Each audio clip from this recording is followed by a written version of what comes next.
to be having a ball in the centre. Once through this stage, the crews can take a well-deserved break as the cars are regrouped for the demanding 8 night stages that lie ahead.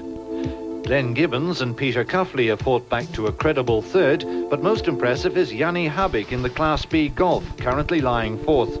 However, it's Hannes Grobler and Douglas Judd who lead Van der Merwe and Boshoff in the front.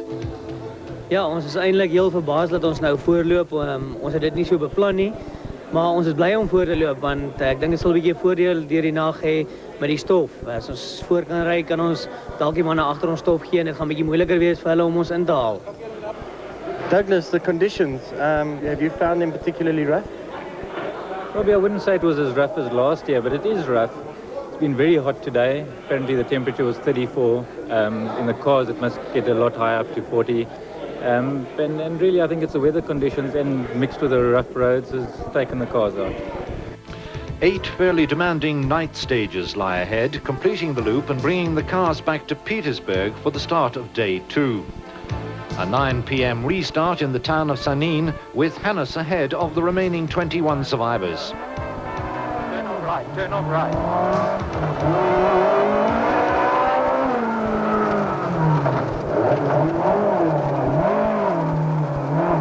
Turn off right.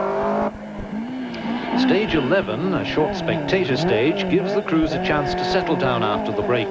Ahead lie the rough forest stages, demanding on both driver and navigator in the darkness. Clerk of the course, Yanni Kuhn, was heard to comment that the rally was really only about to start. Left. Left. And straight on. Sweep right. Sweep right. Sweep left. Sweep left. Into 50, horseshoe left. Horseshoe left. Yeah, left. Before the building. Before the building. Horseshoe right, stay on the outside, all the way around, down the main road. Into wiggle, wiggle, left, keep left, yeah, keep left of the trees, keep left, into T left, left, that's it, into straight on through a gate, straight on, flying the net, and then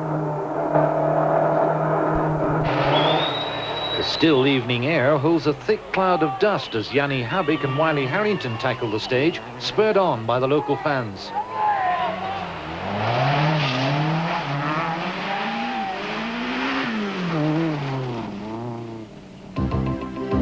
Through the night, Sarrel and France have fought back to once again lead the total international rally, Sarrel having won 7 of the 8 night stages.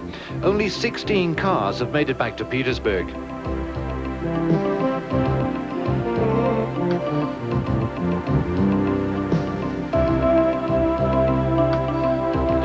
Before the Ford crew get the proceedings underway, let's take a quick look at the day ahead. 2 stages in and around Petersburg before the route starts a long haul south to eventually end at the Kyalami Grand Prix circuit. A sprint through the streets of Petersburg promises to be a spectator's delight. With a driver like Sarel van der Merwe at the wheel, the crowd get more than they bargained for. With Hannes just under a minute behind, the Ford should have a clear run to the line and secure the Navigators' Championship for France in the process. Hannes has to resist the obvious challenge being played out up front. To throw away the championship by overextending his efforts now would be nothing short of a disaster. Gibbons and Cuffley carrying Toyota's efforts firmly on their shoulders, and not for the first time this season. Habik, having stepped in for Cassie Coetzee in this event, has executed an immaculate drive, respecting the limitations of the smaller and less powerful Class B Golf. While only a minute and a half behind Glenn Gibbons, the Golf's 4th position is secure by over 6 minutes. Once out of Petersburg, the stages open up, giving the teams a chance to stretch their legs. Stopping the cars from over 200 kilometers an hour in just a few hundred meters can be a hair-raising experience. Breaking a winning streak by Gibbons and Cuffley, Sarrel wins stage 23 convincingly.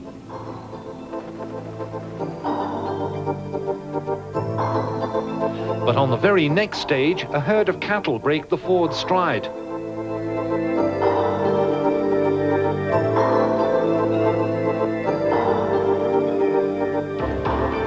A Upset by the incident, Sarel battles to regain his former pace and loses a minute to second place Grobler and Judd.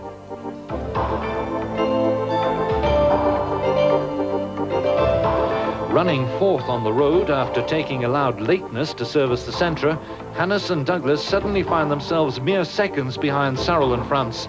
The temptation to gun for the lead must be overwhelming. 5, 4, 3, 2, 1, go. 50, 90 left here.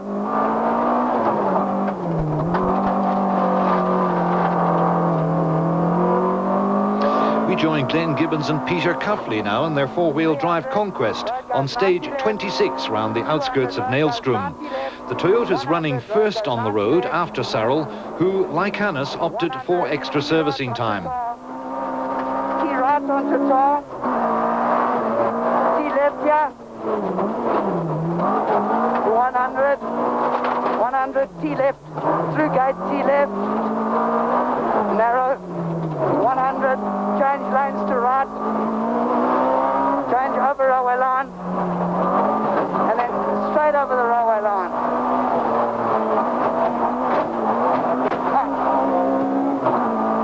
And then left here, left here. Back over the railway line. Still holding fourth position, Habik and Harrington continue to lead Class B. Class C leaders, Kuhn and Seeling, running 6 minutes behind Habik's Golf, but secure in fifth place overall.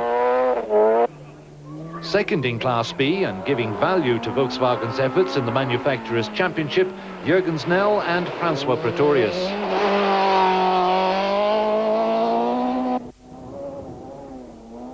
And still in the top 10 and third in Class C, Ben and Isabel van der Westhuizen bounce their way through stage 26.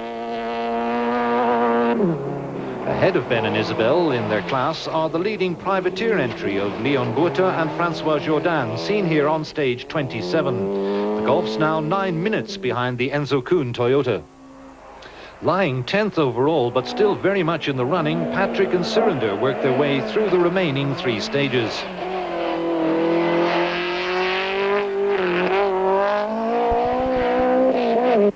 With their Skyline due for retirement, Nuno de Cunha and Paul Ruillard will be pleased to finish this demanding event. Not so lucky are Viv Hosford and Paul Verhoef, who after surviving so much of the Total International, break a steering rod with only 3 stages to go. Kyalami, soon to be the host to South Africa's first Grand Prix in 6 years, seems to be a fitting end to what's been a most exciting rally season. 3 laps run in reverse around the circuit sees the cars safely at the end of a truly demanding event. The results remain largely unchanged as the crews nurse their cars onto the final score sheet. The rally has spread the survivors out over almost 2 hours. Most commendable were the efforts of Jannie Habik, who together with Wiley Harrington kept the Class B dealer team Golf up with the Class A cars. Their effort also clinches Volkswagen the Manufacturers' Championship for 1991.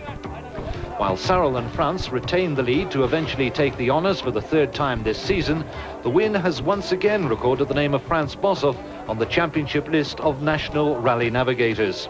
The team's efforts have also re-established Ford as a force to be reckoned with in the South African Rally Championships. And the Total International will go down in Sarel's book as the toughest one. It was probably the toughest of the year. You know, we had very rough roads.